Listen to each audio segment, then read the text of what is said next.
네, 안녕하세요. 패스트7입니다. 어느덧 5월이 왔습니다. 올해는 예년과는 다르게 기온이 급상승해서 벌써부터 28도가 넘어가기도 하더라고요. 이렇게 무더운 날씨가 오래되니까 해충들이 많이 나오고 있는데요. 특히 5월이 되면 여러분들께서는 가정의 달에 소중한 분들에게 꽃다발을 선물하는 경우가 많은데 이 시즌이 오면 꼭 이슈가 되는 해충이 있습니다. 이 해충으로 말할 것 같으면 바퀴벌레 못지않게 악명이 높습니다. 또 예전에 제가 한번 다뤘던 적이 있었는데 이번에도 한 번 더 소개하려고 합니다. 과연 그 해충의 정체가 무엇일까요? 그럼 시작하겠습니다.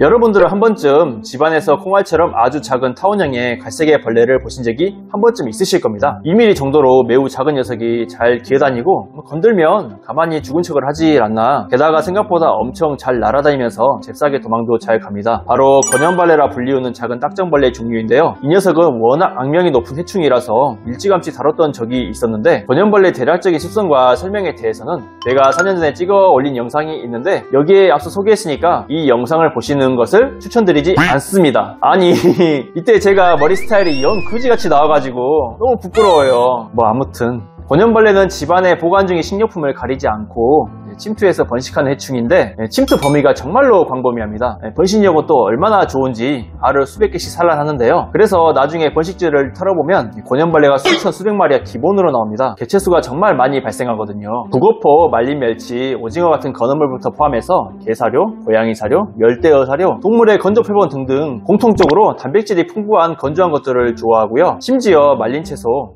대표적으로 말린 우거지, 다시마, 고춧가루, 밀가루, 세모이, 향신료가루, 말린 한약재 같이 말린 식물들이나 곡물 종자에도 침투해서 번식하는 녀석들입니다. 건연벌레 피해를 받은 식료품들은 그야말로 걸레짝처럼 너덜너덜한 상태가 되고요. 구멍도 숭숭 뚫려버려서 아예 이용 불가 상태까지 만들어버릴 정도입니다. 진짜 부스러기밖에 안 남거든요. 특히 여러분들께서 꽃을 선물 받으면 그걸 걸어서 말려놓으면 말린 꽃채까지도 번식한 사례가 있어서 드라이 플라워 벌레라고 불렸던 적이 있었습니다. 그것도 그렇고요. 더 소름 돋는 점이 무엇인지 아십니까? 건연벌레 이름을 보면 알겠지만 이 건연이란 단어가 사실 담배 잎사귀를 의미합니다. 실제로 건연벌레 영어 이름은 시가 비틀인데요. 담배라는 것도 식물의 잎사귀를 건조한 다음에 그걸 벌련 형태로 말아서 피우는 건데 그거 있잖아요. 영화를 보면 조지폭력배 간부들이 그 손가락 소세지 같이 두툼한 담배를 피우잖아요. 그게 원래 오리지널 수제 담배입니다. 가격이 무지하게 비싼 건데 또 엄청 독하거든요. 보통 담배에는 뭐가 들었죠? 그 니코틴이라는 성분이 들었죠. 그런데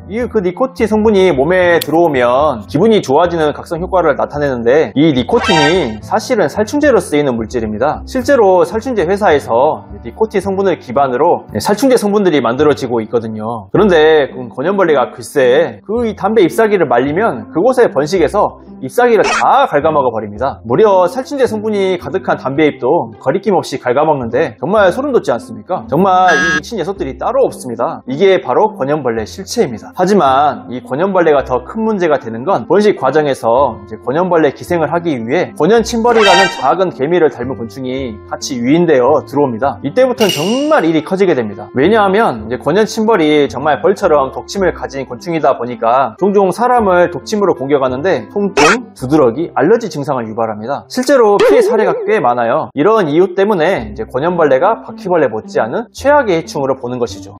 제가 유튜브라든지 인터넷에서 건연벌레에 관한 내용들을 찾아보면 종종 잘못된 내용들을 접하게 되는데요. 예를 들어서 뭐더라? 건연벌레가 사람의 각질을 먹는다라든지 사람을 공격한다, 깨문다, 가구나 나무 책상을 갉아먹는다 같은 주장들이 있는데 이게 뭔 개소리인지 모르겠는데 앞서 소개했던 건연침벌에 의한 소행이라면 모를까 건연벌레가 사람을 공격했다거나 깨물어서 피해를 입었다는 근거가 전혀 없고요. 사람의 각질을 먹는다는 그 주장에 대한 그 어떤 의학적 사례나 학술적 레퍼런스도 없습니다. 또한 책상, 가구 목재들을 먹지 못하는데요. 기본적으로 목재를 분해하려면 셀룰레이스 같은 효소가 있어야 하는데 건연벌레는 효소를 공유하거나 생합성을 못하니까 절대로 못 먹죠. 그럼 도대체 이런 황당한 정보들은 어디서 가져오는 거예요? 나무위키인가?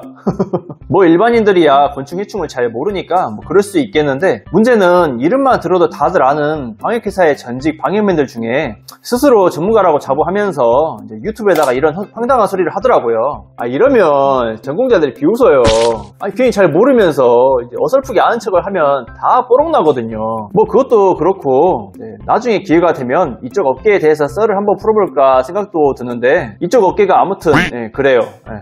그렇다면 이 권연벌레를 어떻게 예방하고 퇴치해야 할까요? 그건 굉장히 쉽습니다. 앞서 제가 말씀드렸던 권연벌레가 발생하는 식료품, 건조식품, 말린 채소, 드라이 플라워, 동물 사료, 기타 이런 것들을 되도록이면 밀폐 용기에 보관하셔야 합니다. 해충들이 틈을 뒤집고 들어오지 못하도록 물리적인 차단이 필요하거든요. 이렇게만 해도 권연벌레는 절대로 발생할 수가 없습니다. 만약에 이미 번식한 상태라면 마찬가지로 권연벌레 번식이 예상되는 곳을 찾아보셔야 합니다. 본진, 번식의 원인이 발견되면 이미 권연벌레가 먹고 싼 똥가루랑 부스러기들이 가루처럼 있을 겁니다. 그것을 확인하시고요. 바로 비닐봉지에 싸서 그대로 갖다가 쓰레기장에 버리시길 바랍니다. 그걸 어떻게 탈탈 털어내고 다시 이용할 생각을 하지 마시고 버리는 게 제일 깔끔합니다. 어떻게 보면 권연벌레는 이런 번식지를 찾아내서 폐기 처분하는 수준에서 2차적인 번식까지 막을 수 있는데요. 만약 권연 침벌까지 나온 상태라면 그때는 집안을 훈증제로 싹 소독을 해야죠. 제발 이 수준까지는 가지 말아야 하기 때문에 권연벌레가 보인다면 서둘러 찾아내시길 바랍니다. 그리고 집안에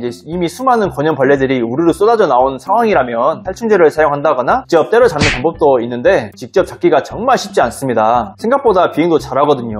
그것 때문에 저도 예전에 권연벌레를 사육했다가 관리가 도저히 안 되어서 그냥 포기를 했거든요. 개체 격리가 잘 안 됩니다. 생각보다 어려워요.